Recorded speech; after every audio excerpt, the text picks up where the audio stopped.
The State House and Health Insurance Committee passed a bill on Wednesday by a 7-4 vote that would address sex education in Colorado. Many people testified against the bill, with some arguing that the bill would allow teachers to explicitly teach students about sexual acts. However, Democratic lawmakers and sponsors argue that the bill would not do this and instead address the stigmas surrounding sex, especially among girls. Patty, sex education in Colorado has never been without controversy, but this seemed to be quite the show on, I guess it was maybe Wednesday night or earlier this week. Your thoughts? Well, a 10-hour hearing in which people presented more positions than any sex ed class is going to have. The most important thing to remember about this bill is that it still allows parents to opt out. There were so many different rumors going around, but that is still true. What it also would do is get rid of abstinence-only sex education, which I would argue, is certainly not the most useful for kids out there. I mean, we see sexually active kids. We see kids getting in really bad scrapes in elementary schools in some cases. In junior high, they're getting more sexually active younger and younger, and it's generally not good. I mean, the more education they get that is fair, balanced, and reasonable, the better. But remember, parents can still opt out if they care enough about their children to give them some useful education at home. David, you are a legal analyst at the table. What is the big difference between the law proposed right now and the 2013 law that's already in the books? The complete elimination of local choice and options. Now, if this passes, if you're a public school, whether you're a traditional neighborhood school or a charter school, which is supposed to have more independence in its curriculum, if you mention sex at all, if you want to teach a class that says, here's how human reproduction works, you must then must teach this full statewide mandatory curriculum, and everything from the sperm and the egg all the way through gay and trans relationships and everything in between. In real life, as opposed to the legislature, human sexuality is very diverse and people have many diverse ideas about it. In a free society, we allow people their choices.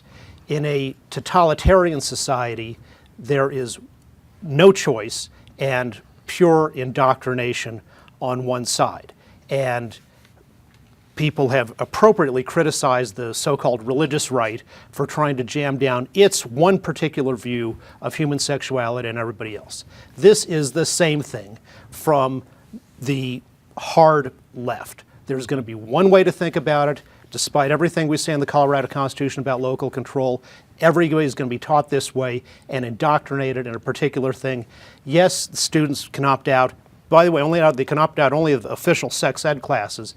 To the extent that this comes up elsewhere in the curriculum, even by direct deliberate instruction, parents aren't even to be notified about that. They're forbidden to be notified. And there was an amendment to say you can't bully kids whose parents choose to opt them out, and notably that was rejected. Quite a celebration of diversity there. Eric, looking at this politically, I think before a session starts, we usually around this table talk about the different things that we can predict are going to be the flashpoints. And then every once in a while, you can get this thing that at the very least is under the radar before the session and turns into this crazy hurricane that was earlier this week. Does this have legs with either base? Absolutely, and it particularly has legs with the base out of power, i.e. the conservative base here. This will not be forgotten by them. I'm impressed that you got sex as topic number one on the show, Dominic. It ought to help our ratings. It works on commercial TV. I have no doubt it will work here. David and I don't always see eye to eye, but I'm closer to his viewpoint here. I cannot quite figure out what was broken about the old system, the local control system, the system that allowed charter schools in some cases to take a different approach. What was so broken about that we needed to come in with a one-size-fits-all kind of approach here? There is something to be said for local control. There is something to be said for respecting minority viewpoints, which is something I thought the left and the Democratic Party used to stand for. But here, when the minority viewpoint is a more religious viewpoint, religious-based viewpoint, there's very little tolerance for it among people who tend to preach tolerance.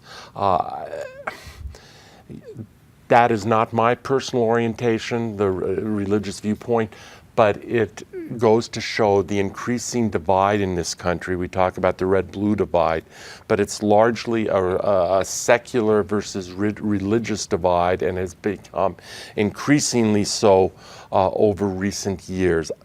We talked earlier before the session started about who on the Democratic side, whether it was Jared Polis or who was going to have the brake pedal, who was going to control the brake pedal. As you pointed out in your question, Dominic, this was not an issue we necessarily saw coming.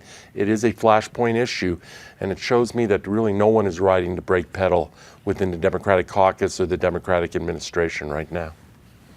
Megan, has the Denver Post editorial page taken a stand on the issue? We have. We supported the bill. And let me push back on you guys quite a bit here. This does not impact local control.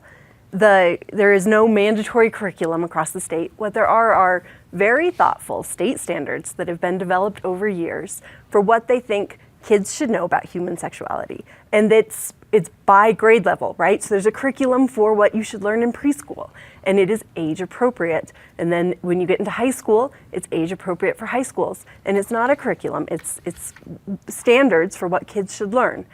A charter school can still go out and adopt their own curriculum that can teach kids those standards.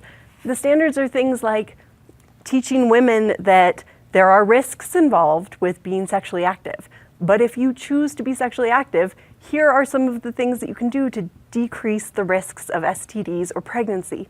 All this bill is saying is that you cannot, if you're a charter school, teach abstinence only. If you're going to teach sex education, you have to teach kids about condoms. It's pretty common sense, I think. It's not radical. And if a parent is adamant, I don't want my kid to know about condoms, it's against my religion, they can opt them out or send them to a private school that isn't publicly funded. But as a state, I think it's a good thing for us to say, this is a public health need, that our students are taught this, and that our students know this when they leave school. And this is a good bill. It has some flaws, but it's a good bill.